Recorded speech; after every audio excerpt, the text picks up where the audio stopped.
American Airlines Flight 5342 departed from Wichita last Wednesday with Kansans on board. This includes Bob and Lori Schrock, a couple from Kiowa. We spoke with a friend of theirs who has known the couple since he was a kid. He described Bob and Lori as avid travelers and were generous to everyone that they encountered. Just people, you just don't find people like that often. And had a tremendous love for the Lord.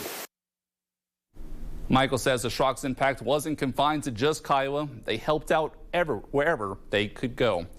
Another Kansan on that flight, Dustin Miller from El Dorado. He was on his way to New York for a work trip. His sister Kristen sharing some details about her brother, saying Dustin was the funniest guy in the room. He was also the most generous and loving. He had a way of making people feel at home in his presence. And we've heard many stories like that being shared about those on that flight.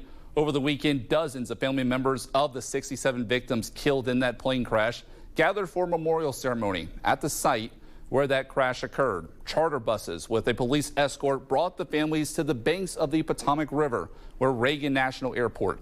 Family members helped create a memorial of crosses along the bank in honor of those victims, and roses were placed on top. And many schools and universities across the country are taking time to remember those. 20-year-old Grace Maxwell was a junior attending Cedarville University in Ohio, but Kansas was her home. She was visiting town for her grandfather's funeral and was heading back after the services, and her connecting flight was in Washington, D.C.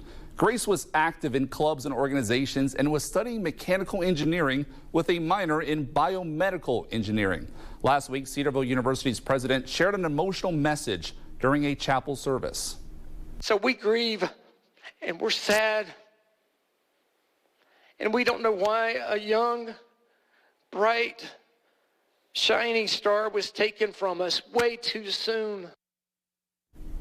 And Grace was a bright student and was a part of the campus radio organization and the Creative Writing Club.